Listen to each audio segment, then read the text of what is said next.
तो आज मैं एक्सप्लेन करने वाला हूँ स्ट्रेंजर थिंग्स सीजन 4 के सारे एपिसोड्स को। सीजन 1, 2 और 3 का लिंक आपको डिस्क्रिप्शन में मिल जाएगा। तो सीजन 4 की शुरुआत में हम डॉक्टर मार्टिन ब्रेनर को देखते हैं जो कि हर दिन की तरह अपनी रूटीन पूरी करके हॉकिंस नेशनल लेबोरेटरी पहुंचते हैं। वो रेनबो रूम में गए जहां 10 एक मैजिक 8 बॉल से खेल रहा था। ब्रेनर ने पूछा, क्या तुम आज लेसन के लिए तैयार हो? 10 ने बॉल को हिलाया और बॉल ने जवाब दिया, all science point to yes. Brainer और 10 रास्ते में डॉक्टर एलिस और सब्जेक्ट 6 से गुजरते हैं और फिर अपना एक्सपेरिमेंट शुरू करते हैं। 10 अपनी शक्ति से ब्रेनर की बनाई हुई ड्राइंग सही सही देख लेता है। फिर ब्रेनर उसे एक और कठिन टास्क देते हैं। अब डॉक्टर एलिस और 6 दूसरे कमरे में क्या कर रहे हैं ये देखकर बताओ। 10 अपनी आंखें बंद करता है और ध्यान लगाकर बताने लगता है, लेकिन अचानक उसकी सांसें तेज होने लगती है और वो घबरा जाता है। वो चिल्लाकर कहता है कुछ गड़बड़ है, 6 और डॉक्टर एलिस मर गए हैं। तभी अलार्म बजने लगता है। कमरे के बाहर से चीखें आने लगती हैं और दीवारें हिलने लगती हैं। ब्रेनर दरवाजे की तरफ बढ़ते हैं, तभी दरवाजा जोर से खुलता है और वो बेहोश होकर गिर जाता है। जब ब्रेनर की आंखें खुलती हैं तो सामने भयानक नजारा था। 10 मरा हुआ था।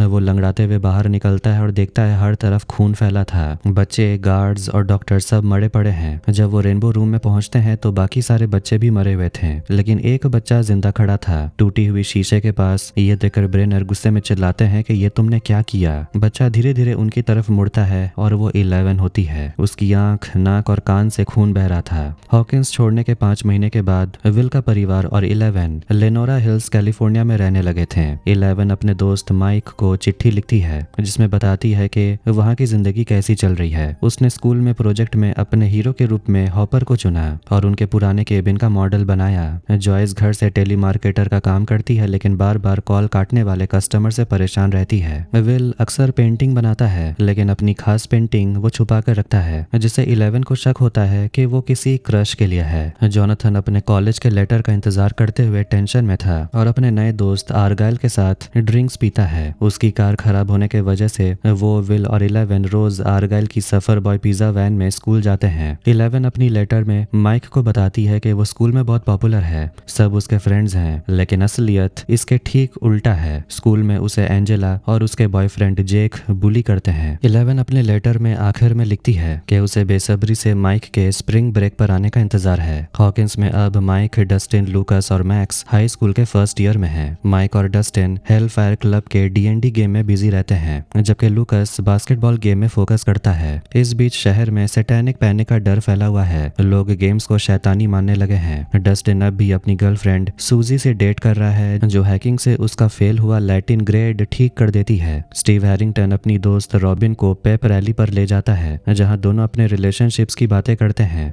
स्टीव कहता है कि उसे कोई सच्चा रिश्ता नहीं मिल रहा और रॉबिन बताती है कि वो अपनी बैंडमेट विकी को पसंद करती है, लेकिन उसे सच बताने से डरती है। स्टीव हंसते हुए कहता है कि विक्की को भी लड़कियां पसंद है, इसलिए टेंशन मत लो। रैली के बाद मैक्स को उसकी गाइडेंस काउंसलर मिसेस केली बुलाती है। माइक, डस्टिन और मैक्स के साथ लूकस का मैच देखने जाते हैं। टीम के कैप्टन जेसन कार्वर सबको स्पीच देता है और स्टार कोट मॉल फायर में मरे लोग हेदर, हॉपर और बिली हारग्रोव को याद करके टीम को जोश दिलाता है। माइक और डस्टिन चाहते हैं कि लूकस उस रात उनके D&D कैंपेन में शामिल हो, लेकिन लूकस कहता है कि उसका बास्केटबॉल गेम है तो बाकियों को D&D गेम शिफ्ट कर लेना चाहिए। सब मान भी जाते हैं। कैलिफोर्निया में जॉयस को रशिया से एक पार्सल मिलता है जिसमें एक गुड़िया होती है। उसे शक होता है कि शायद ये KGB वालों का कोई धमाका करने वाला प्लान है। वो मर्रे बाउमैन को कॉल करती है। मर्रे गुड़िया को जोड़कर देखता है और कहता है ये बॉम्ब भी हो सकता है। वो जॉयस को कहता है कि इसे बाहर रस्सी से बांधकर तोड़ो। जॉयस ऐसा ही करती है और जब गुड़िया टूटती है तो अंदर एक नोट निकलता है जिस पर लिखा होता है कि हॉपर जिंदा है। इधर स्कूल में 11 अपने हीरो प्रोजेक्ट प्रेजेंट करती है। विल उसके पास बैठा होता है। एक लड़की विल के साथ मजाक करती है जिससे वो थोड़ा अनकंफर्टेबल होता है। 11 की प्रेजेंटेशन के बाद जेक उसका मजाक उड़ाता है और एंजेला कहती है कि 11 के पापा हॉपर कोई हीरो नहीं है। ये सुनकर 11 रोने लगती है, लेकिन कहती है कि हॉपर ने अपनी जान देकर लोगों को बचाया था। एंजेला को थोड़ा अफसोस होता है और वो माफी मांगती है, लेकिन एल बाहर निकल जाती है। वर्कशॉप में आर्गाइल कोशिश करता है कि जोनाथन का मूड ठीक करे, लेकिन जोनाथन परेशान है क्योंकि नैन्सी स्प्रिंग ब्रेक में उससे मिलने नहीं आ रही। नैन्सी अपनी दोस्त फ्रेड को बताती है कि जोनाथन फैमिली की वजह से नहीं आ पा रहा। फ्रेड बोलता है कि जोनाथन तो अब पहले जैसा रहा भी नहीं। फिर स्कूल के मैदान में एंजेला फिर से 11 को परेशान करती है और उसे पैर अड़ा कर गिरा देती है और उसका बनाया हुआ प्रोजेक्ट टूट जाता है। सारे बच्चे हंसने लगते हैं। 11 गुस्से में चिल्लाती है और अपनी पुरानी ताकत से उन्हें रोकने की कोशिश करती है, लेकिन उसकी पावर तो काम ही नहीं करती। सब उसका मजाक उड़ाते हैं। टीचर मिस ग्रेसी आती है और पूछती है क्या तुम्हारा प्रोजेक्ट टूट गया। 11 बहुत ज्यादा दुखी थी। जब ग्रेसी ने पूछा कि क्या हुआ तो उसने झूठ बोल दिया, कहा कि वो खुद ही फिसल गई थी। टीचर को शक हुआ क्योंकि एंजेला और उसके दोस्त नजरें चुरा रहे थे, तो उन्होंने एंजेला को पकड़कर प्रिंसिपल के ऑफिस में भेज दिया। रास्ते में एंजेला ने 11 से कहा कि वो अपना बयान बदल दे, लेकिन 11 इतनी परेशान थी कि वो कुछ बोल ही नहीं पाई। जब सब बच्चे चले गए तो विल भागता हुआ आया और बोला कि वो 11 की टूटी हुई प्रोजेक्ट ठीक कर देगा, लेकिन 11 बस रोती रही और जमीन से हॉपर के टूटे हुए मॉडल के टुकड़े उठाने लगी, जो कि बीच से 2 टुकड़ा हो गया था। उधर मैक्स अपनी गाइडेंस काउंसलर मिस केली से मिलने जा रही थी, तभी उसने देखा कि क्रिसी रोती हुई काउंसलर के कमरे से निकल रही है। सेशन में मिस केली मैक्स के गिरते हुए ग्रेड्स के बारे में पूछती है। बिली के मौत के बाद मैक्स के सौतेले पापा घर छोड़ गए थे, जिससे उसकी और उसकी माँ सूजन की हालत बहुत खराब हो गई। अब वो दोनों फॉरेस्ट हिल ट्रेलर पार्क में रहते हैं। सूजन 2-2 नौकरियां करती है और बहुत ज्यादा शराब पीने लगती है। मैक्स खुद अंदर से टूटी हुई थी। उसे अक्सर सिर दर्द और बुरे सपने आते थे, जिनमें उसे बिली की मौत के भयानक पल याद आते थे, लेकिन उसने झूठ बोल दिया कि अब सब कुछ ठीक है और वो बेहतर महसूस कर रही है। लुकास उसे हॉल में मिला और कहा कि वो खुलकर बात करे, लेकिन उसने मैक्स को बास्केटबॉल मैच देखने आने को भी कहा, लेकिन मैक्स ने ठंडे अंदाज में मना कर दिया और कहा कि हमारा ब्रेकअप हो गया है और इस सब का कोई मतलब नहीं। लुकास बोला कि वो ऐसे बर्ताव कर रही है जैसे कोई भूत हो। मैक्स को बुरा लगा और उसने जवाब दिया, लोग बदल जाते हैं लुकास। लड़कियों के बाथरूम में मैक्स ने क्रिसी को एक स्टॉल में बहुत अजीब हालत में देखा। उसका चेहरा पीला पड़ा था। मैक्स ने पूछा कि क्या वो ठीक है, लेकिन क्रिसी ने उसे जाने को कहा। जैसे ही मैक्स वहां से निकली, क्रिसी को डरावनी चीजें दिखने लगी। उसे अपनी माँ की चीख सुनाई दी जो जबरदस्ती दरवाजा खोलने की कोशिश कर रही थी, और स्टॉल के नीचे से किसी राक्षस जैसे पैरों की झलक मिली। फिर सब कुछ गायब हो गया और डरी हुई क्रिसी भाग गई। कैफेटेरिया में माइक और डस्टिन ने एडी मनसन को बताया कि लुकास की बास्केटबॉल गेम और उनके हेलफायर क्लब के D&D गेम एक ही टाइम पर हैं। एडी ने मना कर दिया कि वो गेम की डेट बदलेगा नहीं, तो उन्हें किसी और को ढूंढना पड़ा। हाई स्कूल में कोई नहीं मिला तो डस्टिन ने सुझाव दिया कि हॉकिंस मिडिल स्कूल चलो। वहां उन्हें एरिका सिंक्लेयर मिल गई, मतलब लुकास की छोटी बहन। उधर क्रिसी स्कूल से निकलकर फुटबॉल ग्राउंड पार करती हुई जंगल की तरफ चली गई। उसने एक पेड़ के अंदर मकड़ियों से ढका हुआ डरावना ग्रैंडफादर क्लॉक दिखा। तभी वहां एडी आया। दोनों बातें करने लगे। पुरानी मिडिल स्कूल की यादें ताजा हो गई। क्रिसी ने कहा कि उसे कुछ ज्यादा स्ट्रॉन्ग ड्रग्स चाहिए। एडी उसे अपने ट्रेलर पर ले गया। बास्केटबॉल गेम में लुकास को दुख हुआ कि मैक्स नहीं आई थी। जब एक खिलाड़ी घायल हो गया था तो मैक्स को मैदान में उतारा गया। आखिरी मिनट में स्कोर बराबर था। जेसन ने शॉट मिस किया, लेकिन लुकास ने रिबाउंड लेकर अपनी टीम को जितवा दिया। उसी वक्त माइक, डस्टिन और एरिका अपने D&D कैंपेन में पहुंचे। एडी पहले एरिका को सीरियसली नहीं लेता, लेकिन फिर उसकी स्किल देखकर उसे हेलफायर क्लब में शामिल कर लेता है। गेम में उनका दुश्मन होता है वेकना, जिसे सब मरा हुआ मानते थे। सब डरने के बजाय लड़ने का फैसला करते हैं। आखिर में डस्टिन का अटैक मिस हो जाता है, लेकिन एरिका का क्रिटिकल हिट लगता है और वो वेकना को हरा देती है। सब अपनी अपनी जीत सेलिब्रेट करते हैं, लुकास बास्केटबॉल गेम में और एरिका हेलफायर में। रात को मैक्स अपने ट्रेलर में कुत्ते को खाना दे रही थी, जबकि उसकी माँ नशे में सोई हुई थी। उसने देखा कि एडी और क्रिसी पास वाले ट्रेलर में जा रहे थे। अंदर एडी स्पेशल के नाम की ड्रग्स ढूंढने लगता है। इंतजार करते हुए क्रिसी को फिर से ग्रैंडफादर क्लॉक की अजीब आवाज सुनाई देती है। वो एडी को ढूंढने लगती है, लेकिन जैसे ही एक दरवाजा खोलती है वो अपनी माँ का विकृत चेहरा देखती है, जो एक ट्रांस जैसी हालत में चली जाती है, जहाँ उसे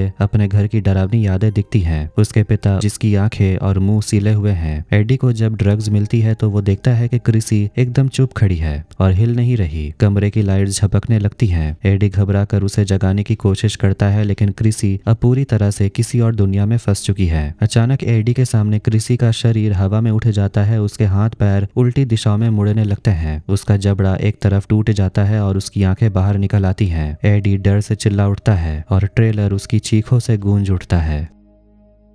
जुलाई 4, 1985 के फ्लैशबैक में दिखाया जाता है कि हॉपर मॉल के नीचे बने की वाले कमरे में हुए धमाके से किसी तरह बच गया था। उसने नीचे बने प्लेटफॉर्म पर कूदकर अपनी जान बचाई थी, लेकिन वहां रशियन सैनिक ने उसे पकड़ लिया और फिर उसे कामचाटका के एक दूर दराज वाले कैंप जेल में भेज दिया गया। रशियंस के पास जॉयस की फोटो थी, इसीलिए उन्होंने हॉपर को टॉर्चर किया, उसका दम घोटने की कोशिश की ताकि वो जॉयस का नाम बताए, लेकिन उसने कुछ नहीं बताया। जब उससे कोई जानकारी नहीं मिली तो उन्होंने हॉपर को उस जेल में डाल दिया था जहां वो पिछले 9 महीने से बंद था। उसका सिर और दाढ़ी दोनों मुंडवा दिए गए थे और उसे साफ वार्निंग दी गई थी कि अगर वो भागने की कोशिश करेगा तो अंजाम बुरा होगा। मैक्स सुबह सिर दर्द के साथ दवाई खा रही होती है, तभी पुलिस एडी के ट्रेलर में मिली क्रिसी की भयानक लाश की जांच कर रही थी। मैक्स ने उस बॉडी की झलक देखी इससे पहले कि पुलिस ने उसे वहां से हटा दिया। बाद में उसने डस्टिन को बताया कि मरी हुई लड़की क्रिसी थी और उसने उसे आखिरी बार एडी के साथ देखा था। मैक्स ने कहा कि वो पुलिस के पास नहीं गई क्योंकि जब ये मर्डर हुआ था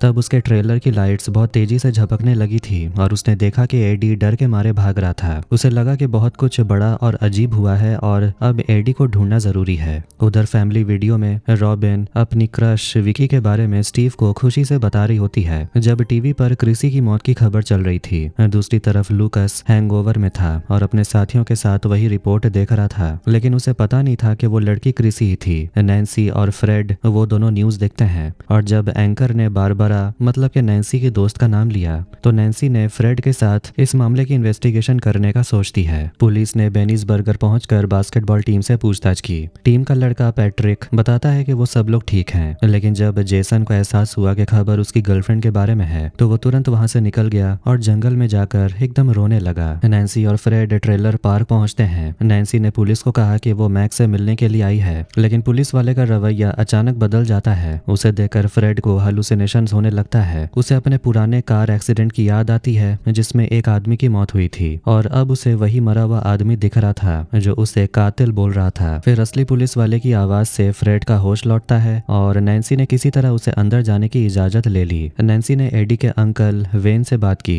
वेन ने बताया कि एडी तो मासूम है, लेकिन उसने बताया कि जब वो छोटा था तब एक आदमी विक्टर क्रील था जिसने अपने पूरे परिवार को उसी तरह मारा था जैसे क्रिसी मरी थी। वो अब किसी पागलखाने में बंद था। वेन को लगा कि अब शायद क्रील किसी तरह भाग गया है। इस बीच फ्रेड को फिर से वो अजीब सी ग्रैंडफादर क्लॉक की आवाज सुनाई देती है। वो उस आवाज के पीछे जाता है और जंगल में एक खुली जगह पहुंचता है। वहां उसे एक डरावना सपना दिखा। उसकी मरी हुई फैमिली उसे घूर रही थी और उसे दोष दे रही थी। फ्रेड भागा और जंगल के अंदर गुम हो गया। कैलिफोर्निया में माइक और 11 उन दोनों की मुलाकात होती है। दोनों बहुत खुश थे। माइक ने देखा कि विल ने अपनी पेंटिंग छिपा रखी है, लेकिन विल ने अपनी पेंटिंग किसी को नहीं दिखाई। माइक के फूलों पर लिखा हुआ था फ्रॉम माइक, जैसे कि 11 थोड़ी सी अपसेट हो जाती है क्योंकि उसे लगा इसमें कुछ और ज्यादा पर्सनल लिखा होगा। एल ने बताया कि वो स्कूल में बहुत खुश है, सबकी फ्रेंड है, यहाँ तक कि एंजेला की भी। विल को थोड़ा अजीब लगा क्योंकि उसे पता था कि 11 झूठ बोल रही है। इसी बीच मर्रे बाउमैन भी जॉयस से मिलने पहुंचता है। जॉयस ने उसे वो नोट दिखाया जो उसे रशिया से मिला था। उस पर लिखा था एंजो से कांटेक्ट करो और रिजर्वेशन बनाओ। जॉयस को समझ आया कि एंजो वही रेस्टोरेंट है जहां हॉपर ने उसे डेट पर बुलाया था।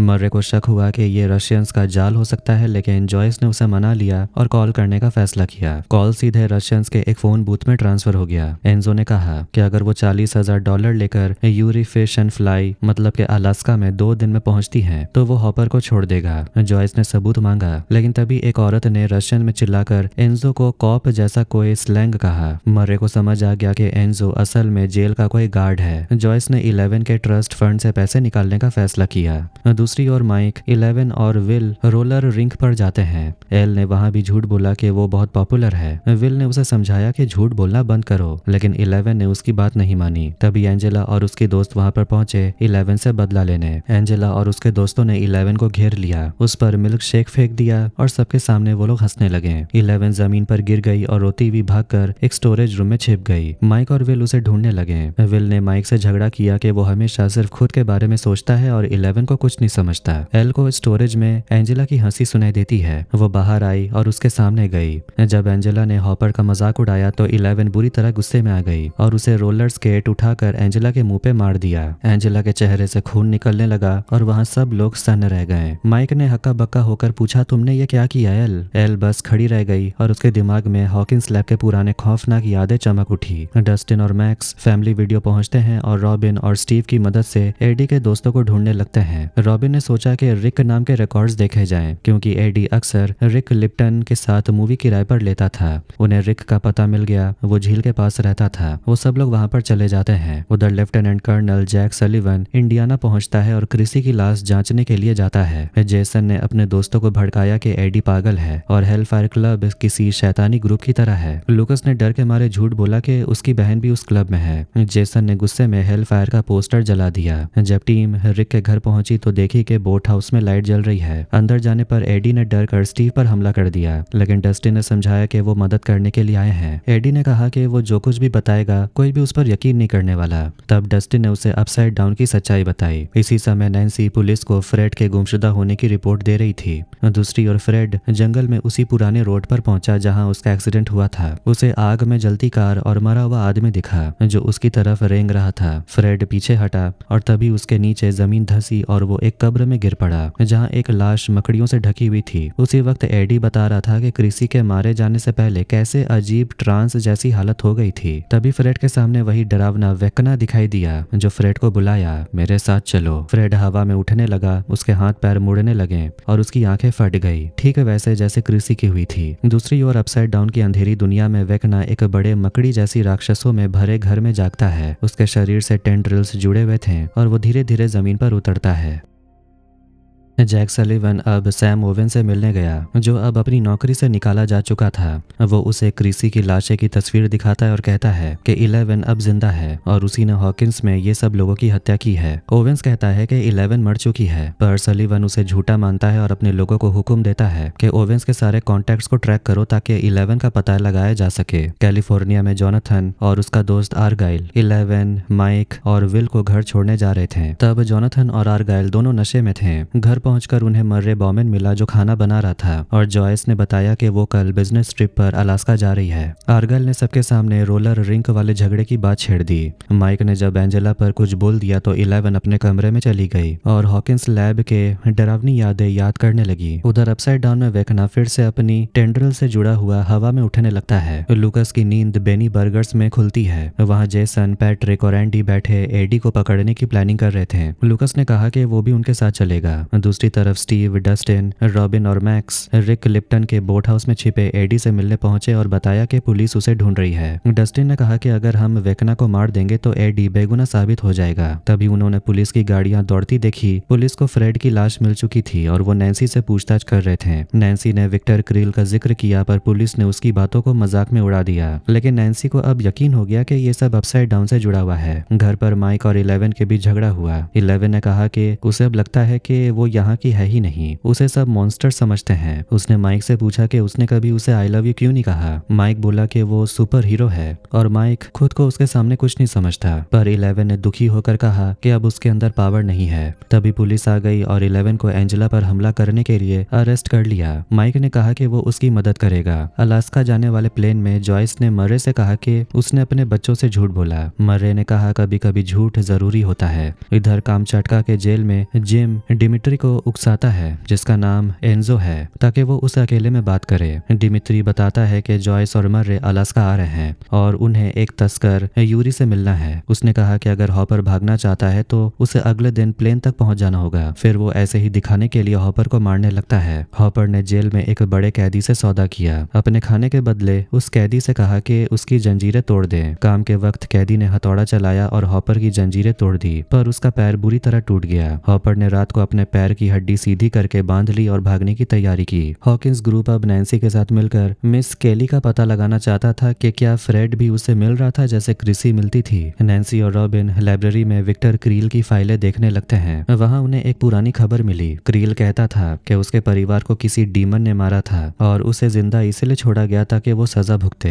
इधर एडी ने ट्रेलर के छत में एक दरार दिखने लगी, वही जहां क्रिसी की मौत हुई थी। वेकना अब पैट्रिक को देख रहा था जिसे उसके पिता डांट रहे थे। थे। पैट्रिक के नाक से खून निकलने लगा और सिर दर्द शुरू हो गया। जेसन और बाकी लड़के एडी को ढूंढने निकले और उन्होंने डस्टिन का नाम लिया। जेसन ने उस पर शक किया। दूसरी तरफ मैक्स मिस केली के ऑफिस गई और क्रिसी के बारे में सवाल पूछी। जब केली ने कुछ बताने से मना किया तो मैक्स ने बहाने से उसकी चाबी चुरा ली। बाहर डस्टिन और स्टीव उसका इंतजार कर रहे थे। तभी लूकस ने डस्टिन से रेडियो पर बात की। लूकस ने जेसन और उसके ग्रुप से बचने के लिए एडी का गलत पता बताया और मौका मिलते ही वहां से भाग निकला। एल से पुलिस पूछताछ कर रही थी पर वो कुछ बोलती नहीं। तभी रास्ते में उसकी वैन को कुछ एजेंट्स ने रोक लिया। ओवेन खुद वहां पहुंचता है। ओवेंस ने एल को एक डाइनर में ले जाकर बताया कि हॉकिंस पर वेकना का साया मंडरा रहा है और 11 ही उसे रोक सकती है। 11 ने कहा कि अब उसके पास पावर्स नहीं है। ओवेन बोला, हम तुम्हारे पावर्स वापस ला सकते हैं और तुम पहले से भी ज्यादा ताकतवर बन जाओगी। उसने बताया कि कुछ लोग अब उसे खतरा मानते हैं पर अब फैसला 11 का है कि क्या वो अपने दोस्तों को बचाना चाहती है। 11 ने हाँ कहा। ओवेंस ने अपने एजेंट्स को कहा कि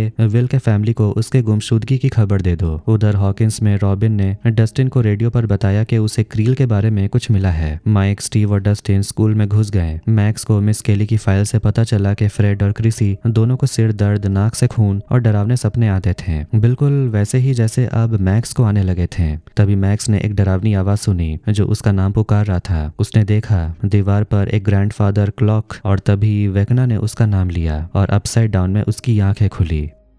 लेनोरा हिल्स में अचानक एजेंट स्टिनसन, वॉलेस और हारमन वहां पहुंचते हैं जहां माइक व्हीलर, विल और जोनाथन थोड़ी राहत में थे। उन्होंने डरावनी खबर दी। हॉकिंस में अजीब और रिचुअल तरीके से लोगों की हत्याएं हो रही हैं। उन्होंने बताया कि 11 फिलहाल दूर है और अपनी खोई हुई पावर्स वापस पाने के लिए ट्रेनिंग ले रही है। सभी लोग हॉकिंस वापस जाकर अपने दोस्तों को बचाना चाहते थे लेकिन स्टिनसन ने उन्हें चेतावनी दी। अमेरिका की कुछ सरकारी एजेंसियां अब 11 को दुश्मन मानकर उसे ढूंढ रही है। अगर उन्होंने उसे खोजने की कोशिश की तो उसकी फैमिली भी खतरे में पड़ जाएगी। इसीलिए हारमन और वॉलेस को आदेश मिलता है कि वो उन तीनों को घर से बाहर ना जाने दें। स्टिनसन ने जाते जाते माइक को 11 का एक खत दिया। माइक कमरे में जाकर चुपचाप उसे पढ़ता है जिस पर लिखा था, डियर माइक, मैं फिर से एक सुपर हीरो बनने जा रही हूँ। उधर हॉकिंस में मैक्स घबराई हुई थी। स्कूल में उसने नैन्सी, रॉबिन, डस्टिन और स्टीव को बताया कि उसे अपने सपने में ग्रैंडफादर क्लॉक दिखा। ये साफ है कि अब वेकना उसके पीछे है। मिसेस केली के ऑफिस में मैक्स ने एक डरावनी बात बताई। क्रिसी और फ्रेड दोनों को मिसेस केली ही देखती थी और दोनों को एक ही जैसे सिम्टम्स थे, सिर दर्द, नाक से खून आना और बीते हुए हादसों की झलकियां देखना। टाइमलाइन देखकर मैक्स ने कहा कि क्रिसी और फ्रेड की मौत सिम्टम शुरू होने से लगभग एक हफ्ते बाद हुई थी और हेलुसिनेशन आने के एक दिन के अंदर, यानी कि अब मैक्स के पास बस कुछ घंटे बचे हैं। तभी बाहर से कुछ आवाज आई तो स्टीव ने डर कर लैंप उठा लिया। दरवाजा खुला और अंदर घबराया हुआ लूकस आया। उसने बताया कि जेसन और बाकी प्लेयर्स अब डस्टिन को ढूंढ रहे हैं क्योंकि उन्हें लगता है कि एडी का ठिकाना वही जानता है। डस्टिन बोलता है कि हमारा असली दुश्मन एडी नहीं बल्कि वेकना है। तब जाकर लूकस को समझ आया कि मैक्स सचमुच खतरे में है। अगली सुबह जेसन और उसके दोस्त एरिका के घर पहुंचते हैं पर एरिका ने उन्हें डांट कर दरवाजा मुंह पर बंद कर दिया। इधर व्हीलर के बेसमेंट में डस्टिन, लूकस और स्टीव समझने की कोशिश कर रहे थे कि वेकना 1959 के क्रील हत्याकांड के बाद अब अचानक क्यों लौटा है। मैक्स पूरी रात जागती रही और सभी दोस्तों डस्टिन, स्टीव, लूकस, 11, माइक और विल के लिए खत लिखती रही। हर खत पर लिखा था कि अगर मैं मर जाऊं तभी खोलना। नैन्सी और रॉबिन एक प्लान बनाकर आते हैं। वो विक्टर क्रील से मिलने पेनहर्स्ट मेंटल हॉस्पिटल जाएंगी। वहां पहुंचने के लिए उन्होंने नकली आईडी बनाई। नैन्सी रूथ बनेगी और रॉबिन रोज दोनों यूनिवर्सिटी के साइकोलॉजी की स्टूडेंट्स बनकर अंदर जाएंगी। स्टीव को मैक्स के साथ ही रुकना पड़ा। रॉबिन को अपना फॉर्मल कपड़े बहुत बेकार लग रहे थे पर नैन्सी ने कहा कि अब कोई और तरीका है नहीं। बहुत दूर बर्फीले अलास्का में जॉयस अपने बच्चों की फिक्र में थी पर मर्रे बाउमन ने कहा कि पहले उन्हें यूरी से मिलना होगा। उधर रशिया के कामचाटका वाले जेल में दिमित्री ने भागे हुए जिम हॉपर को कहा कि वो पास के चर्च में छिप जाए। फिर वो दिखावे के लिए हॉपर को सबके सामने मारने लगा ताकि किसी को शक ना हो। जोनाथन अब तंग आ चुका था क्योंकि एजेंट्स हारमन और वॉलेस बस टीवी देख रहे थे और कुछ कर नहीं रहे थे। तभी टेबल पर सर्फर बॉय पिज्जा का कूपन दिखा और तभी उसके दिमाग में एक प्लान आया। विल ने माइक को समझाया जो अब भी 11 के खत को लेकर उदास था। माइक बोला कि उसे पछतावा है कि उसने 11 को कभी बताया नहीं कि वो उससे कितना प्यार करता है। विल ने कहा 11 बिल्कुल ठीक होगी और याद रखो जब भी हमें बचाया गया है तो हमने ही एक दूसरे को बचाया है। जोनाथन ने दोनों की बात सुनी और बोला तो फिर चलो हॉकिंस वापस चलते हैं। फोन करना रिस्की था इसीलिए उन्होंने एजेंट से कहा कि उन्हें पिज्जा चाहिए। आर्गाइल ने फोन उठाया और अपनी मस्ती भरी आवाज में बात की जिससे एजेंट को शक नहीं हुआ और ऐसे उनके भागने का रास्ता बना। हॉकिंस में मैक्स ने अपने सारे खत पूरे किए और स्टीव से कहा कि वो उसे वहां ले जाए जहां उसे जाना है। गाड़ी में बैठते ही उसे फिर से ग्रैंडफादर क्लॉक की घंटी सुनाई दी। उधर मेंटल एसाइलम पहुंचकर नैन्सी और रॉबिन ने अपनी नकली नामों से अंदर जाने की कोशिश की। वार्डन हैच पहले तो मना कर देता है, लेकिन रॉबिन अपनी बातों से उसे फंसा लेती है। वो झूठ बोलती है कि क्रील केस ने मुझे बचपन से बहुत इंस्पायर किया है, और हैच खुश होकर उन्हें अंदर जाने देता है। ये देखकर दोनों लड़कियां चुपके से हाई फाइव करती हैं। दूसरी तरफ रशिया में हॉपर ने एक गार्ड पर हथौड़े के हैंडल से हमला किया, अपनी जंजीरें तोड़ी और दूसरी गार्ड से बंदूक छीन ली। गोली चलने से बाकी गार्ड्स सतर्क हो गए, लेकिन हॉपर ने दरवाजा ब्लॉक कर दिया, टाइम बॉम्ब लगाया और छत से निकल भागा। वो एक स्नो मोबाइल लेकर जंगल की तरफ भाग गया। जेल के कैदी खुशी से चिल्लाने लगे और दूर खड़ा दिमित्री हल्की मुस्कान के साथ हॉपर को भागते देखता रहा। इधर मैक्स अपने लेटर्स घर में रखती है और बाहर निकलती है। वहां उसकी माँ सूजन कपड़े सुखा रही थी। मैक्स ने रोते हुए अपनी माँ से कहा कि वो शायद नहीं जी पाएगी। उसकी माँ ने उसे गले लगाया, पर तभी उसकी आवाज बदल गई और डरावनी हो गई। सूजन बोली, तुझे वही मिलेगा जो तू डिजर्व करती है। तभी आसमान काला पड़ गया। मैक्स ने डर कर देखा, उसकी माँ अब वेकना बन चुकी थी। वेकना बोला, जो तुमने तोड़ा है उसे तुम जोड़ नहीं सकती,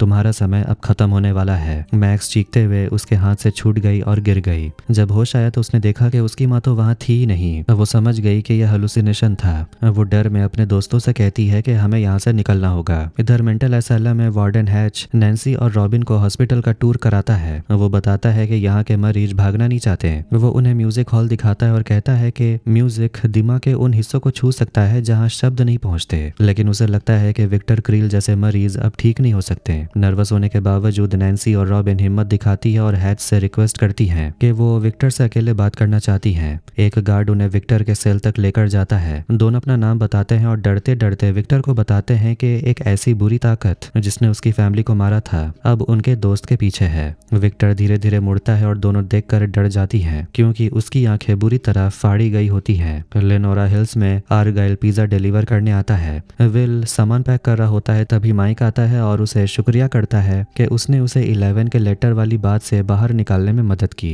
माइक ईमानदारी से माफी मांगता है कि उसने विल को इग्नोर किया और कहता है कि उसके बिना हॉकिंस पहले जैसा नहीं लगता। दोनों साथ में तय करते हैं कि उन्हें 11 को ढूंढना ही होगा।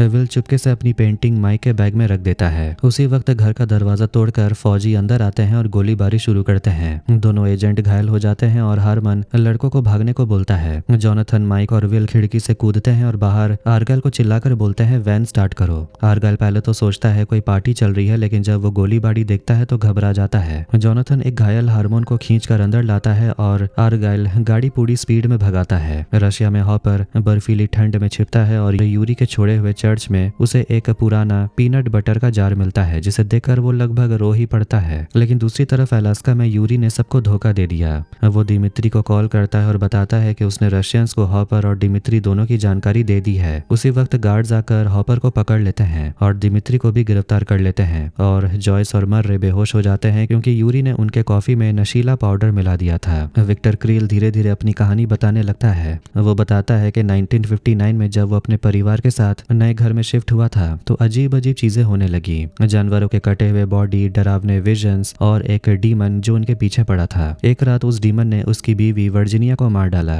जब विक्टर अपने बच्चों के साथ भागने की कोशिश करता है तो वो एक भ्रम में फंस जाता है जो उसे अपने वर्ल्ड वार 2 के गिल्ट दिखाता है। उसे लगा कि कोई फरिश्ता उसे खींच रहा है, लेकिन बाहर आने पर उसने देखा कि उसकी बेटी एलिस मर चुकी है और बेटा हेनरी कोमा में था। पागल होकर विक्टर ने अपनी आंखें फोड़ ली ताकि वो ये सब कभी देख न सके। वो गुनगुनाने लगता है, dream a little dream of me. और तभी वार्डन हैच अंदर घुसता है गुस्से में, क्योंकि उसे उन दोनों का फेक आईडी के बारे में पता चल गया था। जैसे ही दोनों को बाहर निकाला जा रहा था, रॉबिन को अचानक एक आइडिया आता है। उसे याद आता है कि विक्टर ने बताया था जब वो फरिश्ते की आवाज सुनता था तो उसे थोड़ी राहत मिलती थी, और हैच ने भी कहा कि म्यूजिक दिमाग को छू सकता है। रॉबिन तुरंत समझ जाती है कि शायद म्यूजिक किसी इंसान को वेकना के पकड़ से बाहर निकाल सकता है। वो नैन्सी से कहती है, हमें मैक्स को बचाना है और इसके लिए हमें म्यूजिक चाहिए। दोनों अपने ऊंचे जूते उतारती हैं और कार में भागकर बैठ जाती हैं। इस बीच मैक्स टाउन के कब्रिस्तान में अपने भाई बिली की कब्र पर आती है। लुकस उसे रोकने की कोशिश करता है, लेकिन मैक्स कहती है कि उसे अकेले रहना है। वो बिली को एक लेटर पढ़ती है जिसमें वो माफी मांगती है और कहती है कि जिस दिन बिली ने उसे और 11 को बचाया उसी दिन उसका एक हिस्सा मर गया था। तभी अचानक सब कुछ बदल जाता है और वो वेकना की डार्क दुनिया में पहुंच जाती है। वो बिली का खून से लथपथ रूप उसके सामने खड़ा होता और कहता है कि तुम तो हमेशा से चाहती थी कि मैं मर जाऊं। रियल दुनिया में लूकस, स्टीव और डस्टिन देखते हैं कि मैक्स हवा में उठ गई थी। डस्टिन तुरंत नैन्सी और रॉबिन को कॉल करता है जो बताते हैं कि म्यूजिक से उसे बचाया जा सकता है। लूकस जल्दी से मैक्स का वॉकमैन लगाता है और उसका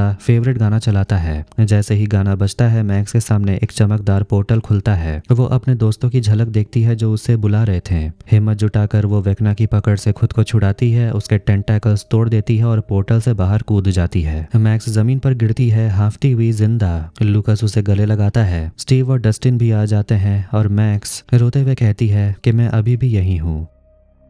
फौज के हमले से बचने के बाद कैलिफोर्निया वाली टीम मतलब कि माइक, विल, जोनाथन और आर्गाइल घायल एजेंट हार्मोन को बचाने की कोशिश करती हैं, लेकिन थोड़ी देर के बाद उसकी मौत हो जाती है। मरने से पहले वो उनसे कहता है कि एल को जरूर बचाना और बड़बड़ाते हुए सिर्फ एक वर्ड बोलता है, नीना। तभी विल देखता है कि पीछे से एक कार उनका पीछा कर रही है तो आर्गाइल तेजी से गाड़ी मोड़ देता है और ऑफ रोड चला जाता है। इधर कर्नल जैक सलीवन विल के घर पहुंचता है और एल का छोड़ा हुआ नोट पाता है। वो घायल एजेंट वॉलेस से पूछताछ करता है और उसे मजबूर करता है कि वो बताए कि 11 कहाँ है। 12 घंटे पहले डॉक्टर सैम ओवेंस 11 को एक अंडरग्राउंड मिसाइल साइलो में ले जाता है जहां एक बड़ा सेंसर टैंक होता है। उसी टैंक का नाम है नीना। 11 को वहां देखकर झटका लगता है क्योंकि वहां मौजूद होता है डॉक्टर मार्टिन ब्रेनर जो डेमोगर्गन के अटैक से बच गया था। ब्रेनर वादा करता है कि वो 11 की ताकतें वापस लाने में मदद करेगा, लेकिन 11 को अपने पुराने जुल्म याद आते हैं और वो भागने की कोशिश करती है। गार्ड्स उसे रोकते हैं और उसे बेहोश कर देते हैं। रशिया के जेल में हॉपर को बुरी तरह पीटकर डिमित्री के साथ एक ही सेल में डाल दिया जाता है। डिमित्री बताता है कि यूरी ने उन्हें धोखा दे दिया।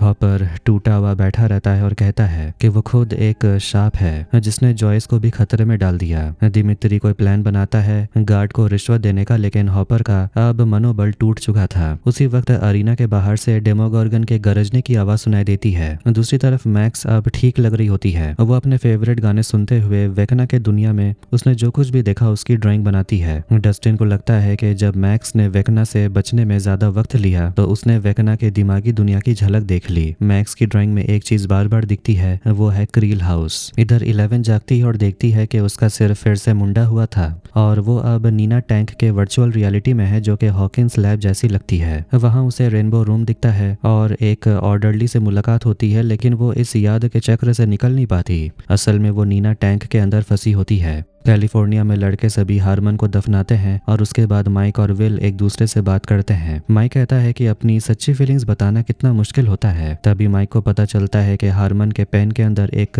सीक्रेट फोन नंबर छिपा है। वो समझते हैं कि ये डायल अप नंबर है तो वो तय करते हैं कि मदद के लिए सूजी से कांटेक्ट किया जाए। हॉकिंस में वेन जो कि एडी के अंकल हैं उसे सरकारी एजेंट्स घर खाली करने को बोलते हैं क्योंकि उनके डिवाइस ने घर की छत में मौजूद अपसाइड डाउन के छेद से बहुत तेज एनर्जी सिग्नल पकड़ा है। पैट्रिक और क्रिसी के फ्यूनरल में घड़ी की विजन आने लगती है। जेसन अब यकीन कर लेता है कि हेलफायर क्लब एडी को छिपा रही है और वो अपने दोस्तों को लेकर उसे ढूंढने निकल पड़ता है। यूरी अपनी फ्लाइट में बंधे हुए जॉयस और मर्रे बाउमन पर हंस रहा होता है, लेकिन जॉयस नोटिस करती है कि यूरी इंजन के शोर में उनकी बातें नहीं सुन सकता। वो पीनट बटर के जार की पेटी को लात मारकर गिरा देती है। जार टूटते हैं और मर्रे एक टुकड़ा उठाकर अपने रस्सियां काट लेता है। 11 जो अब नीना के अंदर अपने पुराने दिनों को देख रही होती है महसूस करती है कि यह मशीन उसे दबी हुई यादें याद करने पर मजबूर कर रही है। वो एक याद में ब्रेनर और उसके बाकी बच्चों को देखती है जो अपने पावर का टेस्ट कर रहे होते हैं। हॉकिंस में डस्टिन, लूकस, स्टीव, नैन्सी, मैक्स और रॉबिन सब क्रील हाउस में घुसते हैं। मैक्स को वहां वो ग्रैंडफादर क्लॉक दिखता है। जब लाइट्स एक पैटर्न में टिमटिमाने लगती हैं सब समझ जाते हैं कि वेकना आसपास है। ऊपर जाकर उन्हें एटिक में वेकना का असली शरीर मिलता है। वो वहां जड़ों से जुड़ा होता है और वहीं से वो अपने शिकारों को कंट्रोल करता है। दूसरी तरफ जेसन और पैट्रिक बोट हाउस के पास एडी को भागने की कोशिश करते हुए देखते हैं। दोनों पानी में कूदते हैं, लेकिन तभी पैट्रिक अचानक हवा में उठ जाता है। वेकना उसे पकड़ लेता है और हवा में मार डालता है। उसके मरते ही आसपास की सारी लाइट्स फट पड़ती हैं। उधर जॉयस और मर्रे आजाद हो जाते हैं। जॉयस यूरी पर हमला करती है और मर्रे किसी तरह प्लेन के कंट्रोल अपने हाथ में ले लेता है। कुछ देर की जद्दोजहद के बाद प्लेन जंगल में क्रैश हो जाता है। आखिर में 11 को होश आता है। वो अपने पावर्स वापस पाकर गार्ड्स को हवा में उछाल देती है। दरवाजा खुल जाता है, लेकिन 11 भागने के बजाय खुद रुकने का फैसला करती है क्योंकि अब वो अपनी पूरी ताकत वापस पाना चाहती थी। ब्रेनर उसे अपनी बेटी कहकर पुकारता है और 11 उसका हाथ थाम लेती है। दोनों फिर से नीना की ओर लौटते हैं।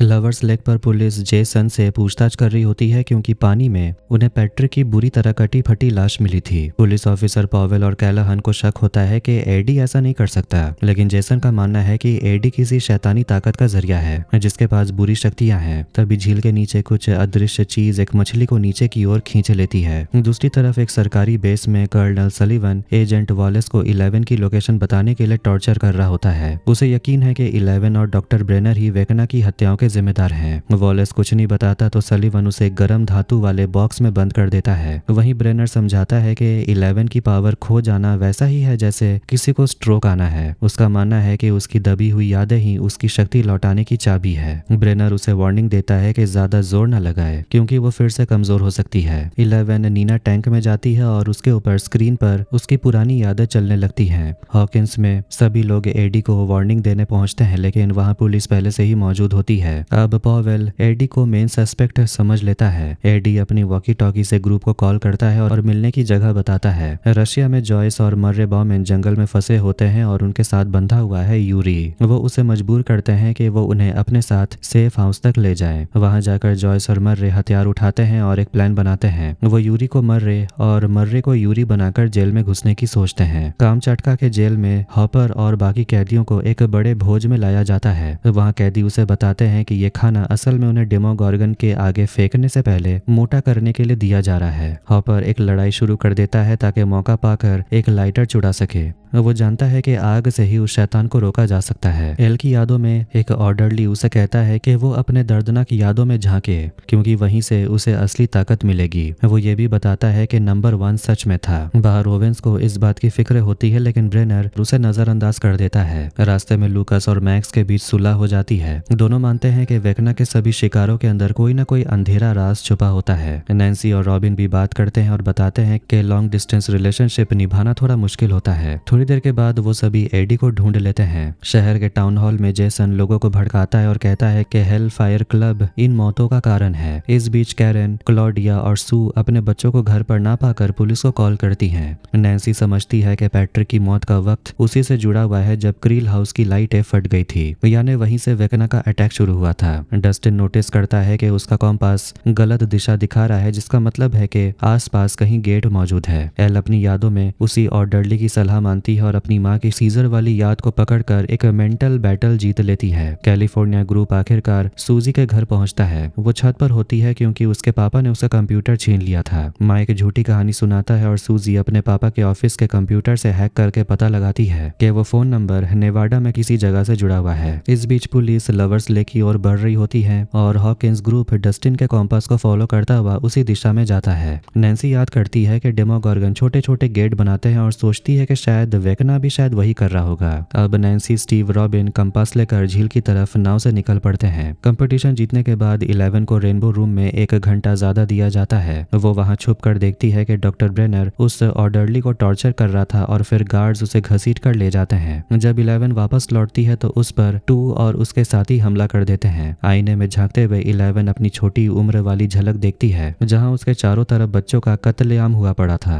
अचानक एक नई याद उभरती है। 11 खून में लथपथ चिल्ला रही है और अपने शक्तियों का इस्तेमाल कर रही है। जब वो नीना टैंक से जागती है तो डर के मारे समझती है कि शायद उसने ही बाकी बच्चों को मारा था। उधर हॉकिंस ग्रुप का कंपास अजीब तरीके से घूमने लगता है, जिससे उन्हें यकीन हो जाता है कि झील लवर्स लेक के नीचे ही गेट है। स्टीव हैरिंगटन पानी में उतरने का फैसला करता है। वो नीचे जाकर देखता है कि एक गेट सील किया गया है। जैसे ही वो उसे छूता है, दूसरी तरफ एक काला टेंड्रिल बाहर की ओर बढ़ता है। स्टीव ऊपर आकर सबको बताता है कि उसने गेट देख लिया, लेकिन तभी पुलिस वहां पहुंच जाती है और बाकी बच्चे उनका ध्यान भटकाने की कोशिश करते हैं। इसी दौरान वो टेंड्रिल स्टीव की टांग में लिपट जाता है और उसे जोर से नीचे खींचकर अपसाइड डाउन में ले जाता है। बिना सोचे नैन्सी, रॉबिन और एडी उसके पीछे कूद पड़ते हैं और अंदर पहुंचते ही स्टीव पर कई जहरीले चमगादड़ जैसा जीव हमला कर देते हैं और उसे बुरी तरह काट लेते हैं।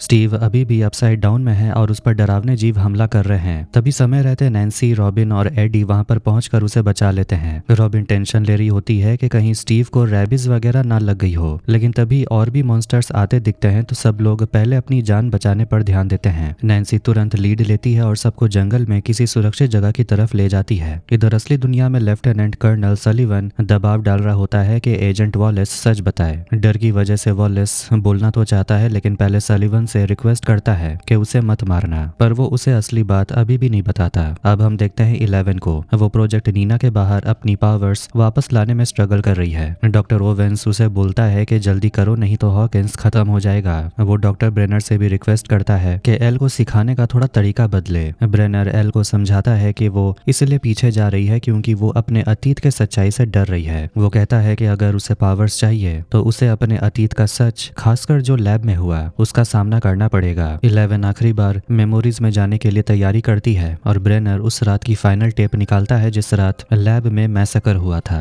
हॉकिंस में डस्टिन, लूकस और मैक्स से पुलिस पूछताछ कर रही है कि वो लवर्स लेक पर क्या कर रहे थे। तीनों की बातें एक दूसरे से नहीं मिलती तो ऑफिसर पॉवेल उन्हें अलग अलग कर देता है। एरिका उन्हें डांटती है कि अपनी कहानी तो कम से कम मैच कर लेते। अपसाइड डाउन में नैन्सी, स्टीव, रॉबिन और एडी स्कल रॉक पहुंचते हैं। नैन्सी स्टीव के जख्म साफ करती है और दोनों के बीच एक छोटा सा इमोशनल मोमेंट आता है जिससे साफ लगता है कि उनके बीच कुछ अभी भी बाकी है, भले ही नैन्सी जोनाथन के साथ हो। अब उन्हें हथियार चाहिए। रॉबिन बॉम्ब और गन्स की बात करती है लेकिन नैन्सी कहती है कि गन्स उसके बेडरूम में है जो पास में ही है। एडी स्टीव को अपना वेस्ट देता है ताकि वो ढका रहे और वो उसे सच्चा बैड एस कहता है जैसा डस्टिन हमेशा बोलता था। एडी स्टीव को बताता है कि वो इसीलिए भी कूदा क्योंकि रॉबिन और नैन्सी कूद गई थी और ये देख करके कि नैन्सी स्टीव को बचाने कैसे दौड़ी, यही तो सच्चा प्यार है। तभी बार बार आने वाला भूकंप जैसे झटके उन्हें याद दिलाता है कि उन्हें जल्दी हथियार ढूंढना होगा। रशिया में हॉपर और डिमित्री डेमोगॉर्गन से लड़ने की तैयारी कर रहे हैं। उन्हें लगता है कि अगर वो जीत भी जाए तो गार्ड्स उन्हें गोली मार देंगे। दोनों अपने फैमिलीज के बारे में एक दूसरे से बात करते हैं और थोड़ा घुलते मिलते हैं। हॉपर सोचता है कि शायद वो यहाँ पनिशमेंट के लिए नहीं है बल्कि 11 की जिंदगी में एक आखिरी बार मदद करने के लिए है। बाहर मर्रे यूरी बनकर प्रिजन में घुस जाता है और असली यूरी को वैन में बांधकर छोड़ देता है। 11 अपनी मेमोरीज में जाती है जहाँ डॉक्टर ब्रेनर उसे पूछताछ करता है कि क्या हुआ था। वो झूठ बोल देती है कि उसे याद नहीं। नंबर 2 कहता है कि वो गिर गई थी और उसका सिर लग गया था। ब्रेनर कॉलर से उसे सच बोलने पर मजबूर करता है और फिर नंबर 2 को सजा देता है क्योंकि वही एल को चोट पहुंचाने का जिम्मेदार था। अपसाइड डाउन में टीम नैन्सी के घर के पास पहुंचती है। उधर असली दुनिया में डस्टिन रेडियो पर उन्हें पकड़ने की कोशिश कर रहा था। लूकस कहता है कि शायद वो किसी गेट के अंदर गए हों लेकिन डस्टिन इसे मजाक मानता है। एरिका लूकस को ब्लैकमेल करके पूरी सच्चाई उगलवा लेती है। फिर वो बड़ा सवाल पूछती है, अगर 11 या रशियंस गेट नहीं खोल रहे हैं तो फिर गेट खोल कौन रहा है? सब मान लेते हैं कि ये वेकना है जिसने रियल वर्ल्ड से बहुत स्ट्रॉन्ग साइकिक कनेक्शन बना लिया है और ये भी कि वेकना पीछे से माइंड फ्लेयर के साथ काम कर रहा है। अपसाइड डाउन में नैन्सी समझ जाती है कि उसकी गन्स गायब है क्योंकि ये जगह 6 नवंबर 1983 वाली तारीख पर ही अटकी हुई है जिस दिन विल गायब हुआ था। नीचे स्टीव को रेडियो पर डस्टिन की आवाज सुनाई देती है। इससे साफ हो जाता है कि वो लोग असली दुनिया की आवाज सुन सकते हैं लेकिन असली दुनिया उन्हें नहीं सुन सकती। नैन्सी को विल का पुराना तरीका याद आता है और वो लाइट के पास एक इलेक्ट्रिक फील्ड इस्तेमाल करने का आइडिया देती है। जैसे ही सब उसे छूते हैं असली दुनिया में वही लाइट तेजी से ब्लिंक होने लगती है जिसे एरिका देख लेती है। एरिका उसी लाइट का इस्तेमाल करके मॉर्स कोड में SOS भेजता है। बाहर बच्चे लाइट ब्राइट से बात करने लगते हैं। नैन्सी अपसाइड डाउन की लाइट्स हिला डुला कर बताती है कि वो लोग फंसे हुए हैं और उन्हें मदद चाहिए। डस्टिन अंदाजा लगाता है कि गेट्स वही होंगे जहां मर्डर हुए थे, यानी एक गेट एडी के ट्रेलर पर भी होना चाहिए। वो सोचते हैं कि 1983 वाली पुरानी बाइक्स मतलब साइकिल से वो 7 मील जल्दी कवर कर लेंगे। पुलिस पूछताछ के बाद मैक्स बाकी सबको ज्वाइन कर लेती है। सब साइकिल से वहां से निकलते हैं। एरिका एक पुलिस कार का टायर फोड़ देती है ताकि कोई पीछा ना कर सके। अपसाइड डाउन में स्टीव की टीम भी ट्रेलर की तरफ निकलती है पर उन्हें पता नहीं है कि एक क्रिएचर ने उनकी मौजूदगी वेकना को बता दी है। नेवाडा वाली मेमोरी लैब में बाकी बच्चे 11 को घूर रहे होते हैं जैसे सब उसे ही दोष दे रहे हो। दी ऑर्डरली उसे चेस खेलने के लिए बुलाता है और बताता है कि डॉक्टर ब्रेनर को पहले से ही सब पता था और उसने कैमरास बंद करके ये हमला होने दिया। वो 11 को वार्न करता है कि बाकी बच्चे उसे मारने की कोशिश करेंगे और ब्रेनर कभी नहीं रुकेगा। वो 11 को भागने का एक तरीका देता है। मेमोरी में 11 एक बहाना करके नर्स के पास से निकलती है और ऑर्डरली से मिलती है। वो उसे एस्केप का रास्ता देता है लेकिन कहता है कि 11 को अकेले जाना होगा क्योंकि वर्कर्स की गर्दन में चिप होती है जिसे हटाए बिना वो भाग नहीं सकते। 11 उसके गर्दन से चिप निकालने की बात करती है। रशिया की जेल में जॉयस और मर्रे को वार्डन एक शो दिखाने ले जाता है जहां प्रिजनर्स को डेमोगॉर्गन के सामने खड़ा किया जाता है। वहीं हॉपर और डिमित्री भी लाइन में होते हैं। जॉयस हॉपर को पहली बार देखती है जब से वो मरा हुआ माना जा रहा था। डेमोगॉर्गन जैसे ही बाहर आता है हॉपर अपना वेपन अल्कोहल से भिगोकर तैयार करता है पर लाइटर जलता ही नहीं। ऊपर मर्रे वार्डन को पकड़कर धमकाता है कि तुरंत हॉपर को छोड़ दो। नीचे मॉन्स्टर्स प्रिजनर ब्रेनर को मारना शुरू कर देते हैं। आखिर हॉपर का लाइटर जल जाता है और वो आग से मॉन्स्टर को कुछ देर रोक लेता है। मर्रे कंट्रोल रूम में गार्ड्स को काबू कर लेता है, लेकिन जगह खोलने में उसे दिक्कत आती है। जैसे ही हॉपर की आग खत्म होती है, जॉयस दरवाजा खोलने में कामयाब हो जाती है। हॉपर अपना जलता हुआ हथियार डेमोगॉर्गन के मुंह में फेंक देता है और वो दोनों भाग निकलते हैं। अंदर हॉलवे में डोर खुलता है और सामने जॉयस होती है। दोनों आखिरकार एक दूसरे को गले लगाते हैं। लंबे समय बाद वो दोनों आखिरकार मिल रहे थे। अपसाइड डाउन में स्टीव की टीम आखिरकार एडी के ट्रेलर तक पहुंच जाती है और उन्हें पोर्टल मिलता है। डस्टिन ओपनिंग बड़ा कर देता है और अपसाइड डाउन वाले चारों लोग दूसरी तरफ अपने दोस्तों को देख लेते हैं। इधर 11 की मेमोरी में बड़ा सच खुलता है। वो अपनी पावर से ऑर्डरली के गर्दन से चिप निकाल देती है, जैसे उसने पहले क्रिएचर का पीस निकाला था। गार्ड्स को 11 के गायब होने का पता चल जाता है। तभी ऑर्डरली अपनी असली ताकत दिखाता है। उसके पास भी पावर्स है। वो गार्ड्स को हवा में उछाल देता है। वो 11 को छिपा कर बाहर जाने लगता है और तभी अपनी असली पहचान बताता है कि वो है नंबर 1।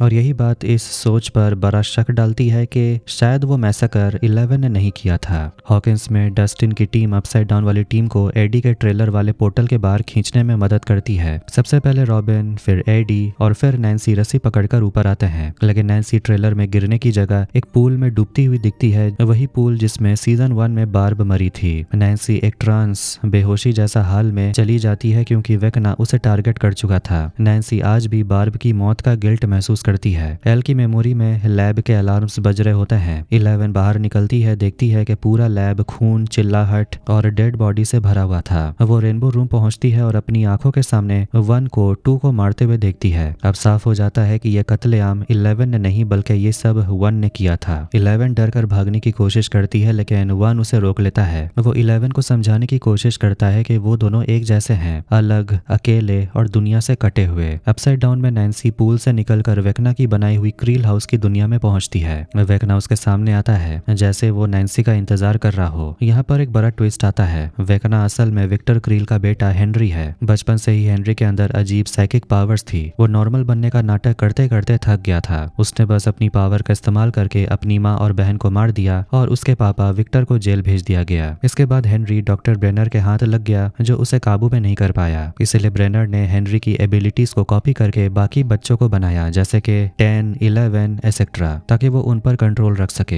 हेनरी ही बाद में 1 बना। जब 11 1 के खतरनाक प्लान का हिस्सा बनने से मना करती है तो दोनों के बीच में लड़ाई होती है। 1 लगभग 11 को हरा देता है, लेकिन तभी 11 अपनी एक मेमोरी पकड़ती है अपनी पैदाइश की। इससे वो काफी खुश होती है और उसे याद करके उसे ताकत मिलती है। 11 अपनी पूरी पावर लगाकर एक पोर्टल खोलती है और 1 को दूर फेंक देती है। 1 उल्टा उड़ते हुए उस पोर्टल में गिरता है और अपसाइड डाउन में जा गिरता है। वहीं उसका शरीर धीरे धीरे मुड़ने लगता है, फटने लगता है और वो बदलकर मॉन्स्टर वेकना बन जाता है। उसके हाथ पर बना हुआ 1 टैटू आज भी दिखता है, ये साबित करते हुए कि वेकना ही वही पहला बच्चा था।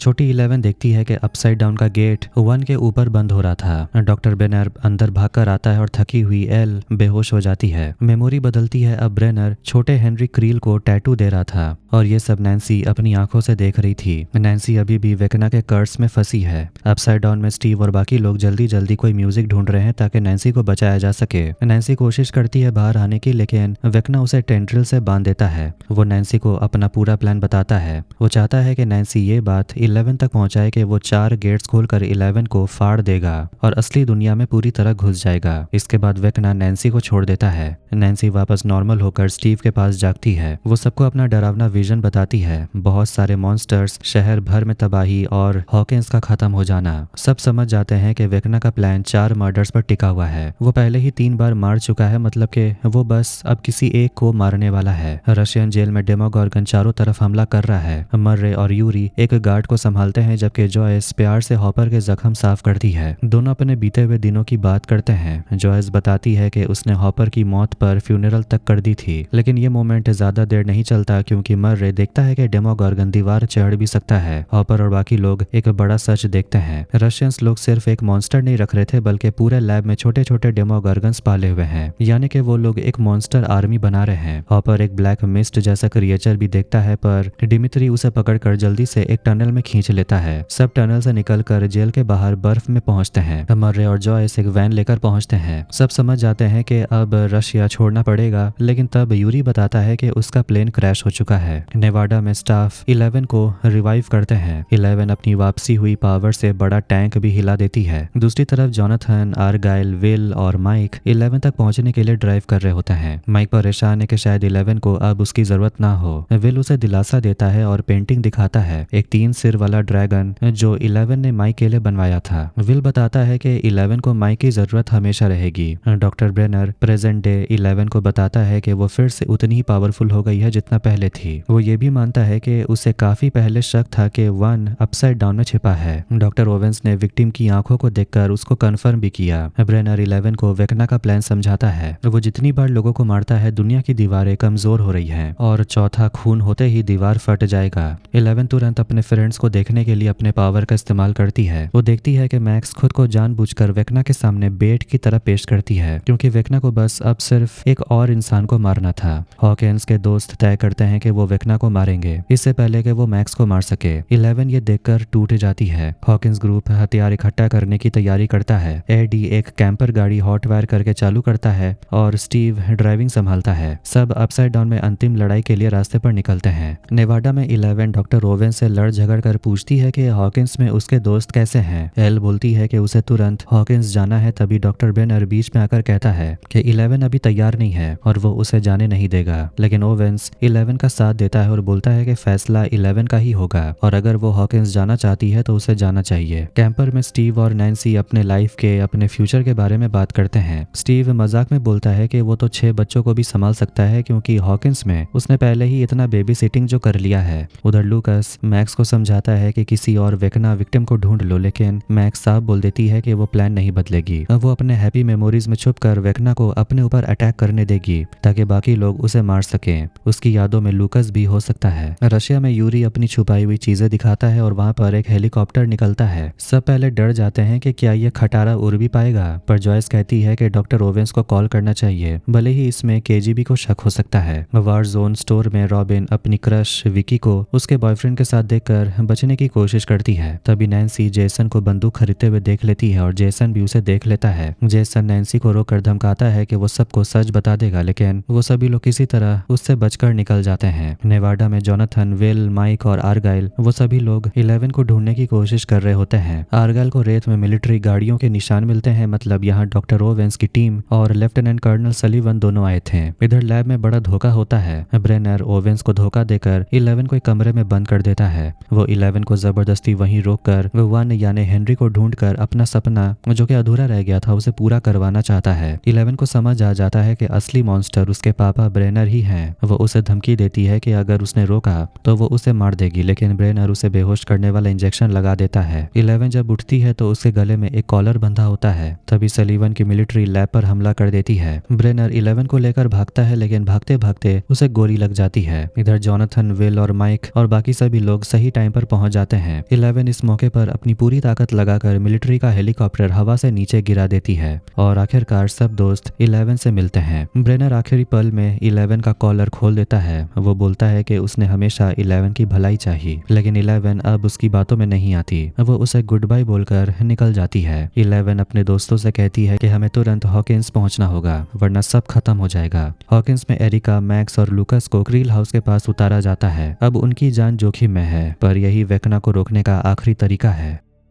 इधर यूरी हेलीकॉप्टर को जानबूझकर खराब कर देता है ताकि वो उड़ ही ना सके। वहीं जॉयस और हॉपर अपनी फ्यूचर डेट के बारे में बात करते हैं और आखिरकार एक प्यारा सा किस शेयर करते हैं। तभी फोन बजता है और उन्हें मिशन पर वापस लगना पड़ता है। इधर हॉकिंस में नैन्सी पूरा प्लान सेट करती है। मैक्स क्रील हाउस में जाकर वेकना को बाहर खींचेगी। लूकस और एरिका उसके साथ रहकर उसे सपोर्ट करेंगे। डस्टिन और एडी डेमो बैट्स को डिस्ट्रैक्ट करेंगे और Steve, Nancy, robin upside down वाले क्रील हाउस में जाकर वेकना को मारने की कोशिश करेंगे। स्टीव डस्टिन और एडी को आखिरी बार वार्निंग देता है कि अगर हालत खराब हो तो तुरंत पीछे हट जाना। नेवाडा में 11 फैसला करती है कि वो दूर बैठे बैठे मैक्स के दिमाग में एंटर करेगी और उसे बचाएगी। इसके लिए उसे एक सेंसरी टैंक चाहिए। आर्गल कहता है कि वो सर्फर बॉय पिज्जा की किचन से जुगाड़ करके टैंक बना सकता है। क्रील हाउस में मैक्स और लूकस अपनी जगह ले लेते हैं। घर के बाहर एरिका को एक आदमी देख लेता है और तुरंत जेसन को खबर कर देता है। जेसन बंदूक लेकर क्रील हाउस की तरफ बढ़ता है। रशियन में एक एजेंट हॉपर को बताता है कि उन्हें वापस हॉकिंस जाना होगा, लेकिन जॉयस समझाती है कि असल में उन्हें सिर्फ हाइव माइंड को कमजोर करना है। इसलिए वो जेल वापस जाने का फैसला करते हैं ताकि वहां रखे हुए माइंड फ्लेयर वाले हिस्से को नष्ट किया जा सके। पिज्जा के दुकान में माइक 11 को हिम्मत देता है और दोनों एक प्यारा सा पल शेयर करते हैं। वहीं जॉनथन विल को दिल से समझाता है कि वो हमेशा उसके साथ है।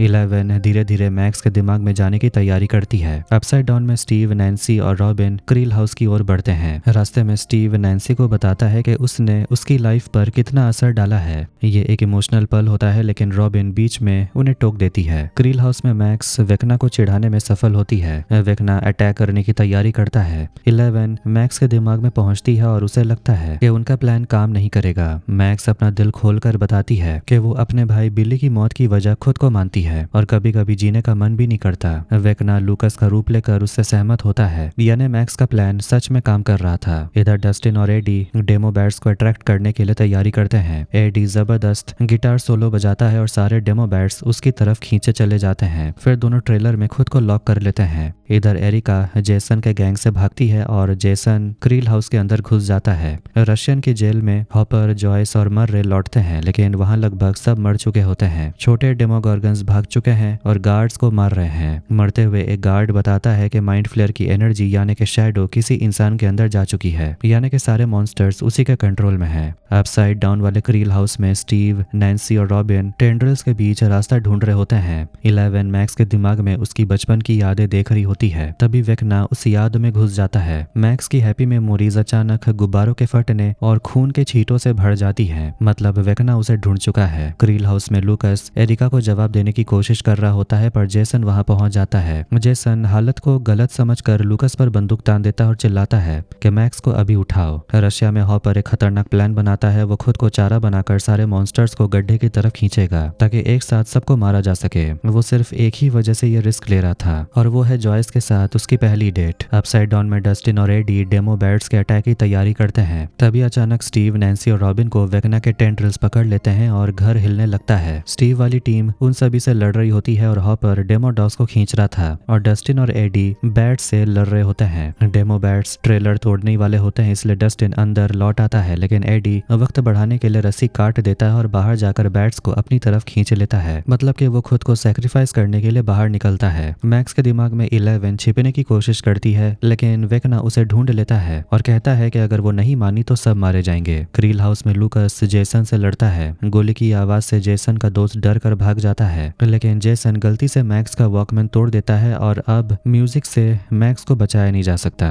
वेकना जैसे ही मैक्स को खत्म करने वाला होता है, 11 उसके दिमाग में पहुंच जाती है और असली लड़ाई शुरू हो जाती है। 11 बाहर डेमो बैट से लड़ रहा होता है। डस्टिन हॉकिंस में गिरकर अपने पैर को चोट पहुंचा बैठता है और एडी तक नहीं पहुंच पाता। वेकना 11 को बांध देता है और उसे मजबूर करता है कि वो मैक्स पर उसका हमला देखे। वेकना बताता है कि 11 ने ही उसे कभी बनाया था और उसने माइंड फ्लेयर की शक्ति का इस्तेमाल उसी दिन से किया जब 11 ने दरवाजा खोला था। वो कहता है कि 11 जाने अनजाने उसके काम को आसान बना रही थी। वो मैक्स को मारकर आखिरी गेट खोलने वाला होता है। उधर माइक विल की हिम्मत से भरी बातों के चलते 11 से अपने प्यार का इजहार करता है। माइक की बातें सुनकर 11 की ताकत वापस आती है। वो फिर लड़ती है, लेकिन तब तक मैक्स लगभग मर चुकी होती है। लूकस डर के मारे देख रहा होता है कि मैक्स के हाथ पैर टूटने लगते हैं। तभी 11 वेकना के पीछे रशिया में जॉयस हॉपर को बचाती है। हॉपर और बाकी लोग डेमो डॉग्स को गड्ढे में खींचते हैं और मर्रे सबको आग से जला देता है। इससे वेकना बहुत कमजोर पड़ जाता है और अपसाइड डाउन के सारे मॉन्स्टर्स भी गिरने लगते हैं। स्टीव, नैन्सी और रॉबिन आजाद हो जाते हैं और फेज 4 की तरफ दौड़ते हैं। अपसाइड डाउन में स्टीव, नैन्सी और रॉबिन वेकना पर हमला कर उसे बुरी तरह घायल कर देते हैं। वेकना 11 से कहता है कि वो पहले ही हार चुकी है। दूसरी तरफ मैक्स थोड़ी देर के लिए लूकस की बाहों में होश में आती है। अपसाइड डाउन में डस्टिन बुरी तरह घायल पड़े एडी को ढूंढ लेता है। एडी कहता है कि वो इस बार नहीं भागा और डस्टिन से कहता है कि मेरे छोटे दोस्तों का ख्याल रखना। फिर एडी डस्टिन के बाहों में ही अपनी जान दे देता है। हॉकिंस में मैक्स लूकस के गोद में दम तोड़ देती है। एरिका तुरंत तुरंत एम्बुलेंस बुलाती है। मैक्स के मौत से ही चौथा गेट खुल जाता है और फिर बाकी 3 गेट्स मिलकर सीधा हॉकिंस को 2 हिस्सों में फाड़ देते हैं। पूरा शहर बर्बाद हो जाता है। जेसन भी उसी फटती दरार में कट कर मर जाता है। नेवाडा में 11 अपनी आखिरी ताकत लगाकर मैक्स का दिल दोबारा चलाती है, किसी तरह उसकी जान वापस लाने की कोशिश में। अब कहानी जाती है 2 दिन के बाद। हॉकिंस अब पूरा बर्बाद हो चुका है। परिवार शहर छोड़कर जा रहे हैं। सरकार कह रही है कि ये सब अर्थक्वेक की वजह से हुआ। एडी को अभी भी मर्डर्स का आरोपी माना जा रहा है और सबको लगता है कि एडी मर चुका है। 11 और माइक और विल वाली टीम हॉकिंस पहुंचती है और पूरे शहर की तबाही देखती है। नैन्सी के घर पर सर्फर बॉय पिज्जा वैन रुकती है और सब लोग आखिरकार एक दूसरे से मिलते हैं। जोनाथन और नैन्सी एक दूसरे से मिलते हैं और दूर खड़े स्टीव और रॉबिन दोनों की अजीब सी टेंशन नोटिस करते हैं। डस्टिन माइक, विल और एल से मिलता है और टूटी आवाज में बताता है कि लूकस मैक्स के पास हॉस्पिटल में है और मैक्स कोमा में है। हॉस्पिटल में लूकस मैक्स को किताब पढ़कर सुनाता है।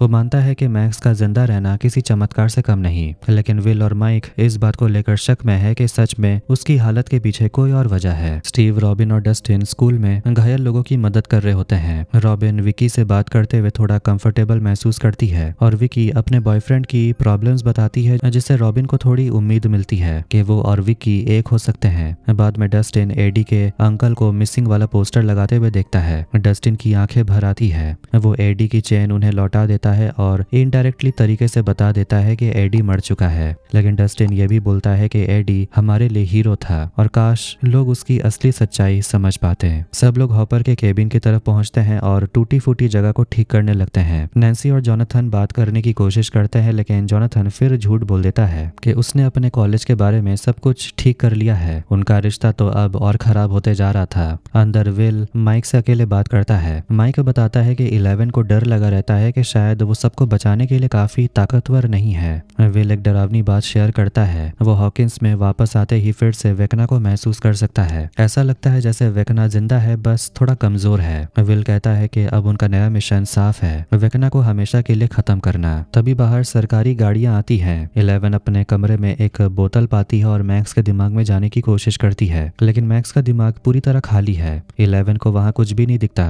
तभी दरवाजे पर दस्तक होती है। 11 बाहर आती और सामने हॉपर खड़ा होता है, जिंदा। 11 और हॉपर एक दूसरे को गले लगाकर रोते हैं। आखिर में विल अपने गर्दन पर कुछ महसूस करता है। आसमान से अपसाइड डाउन का काला सा धुआं और धूल गिरने लगता है और सब समझ जाते हैं कि लड़ाई अभी खत्म नहीं हुई है, असली जंग अभी शुरू होगी। और इसी के साथ स्ट्रेंजर थिंग्स सीजन 4 यहीं पर एंड होती है। तो आपको ये वीडियो कैसा लगा कमेंट करके जरूर बताएं। वीडियो पसंद आया वीडियो को लाइक कर दें, चैनल को भी सब्सक्राइब कर दें। मिलते हैं नेक्स्ट वीडियो में। Take care.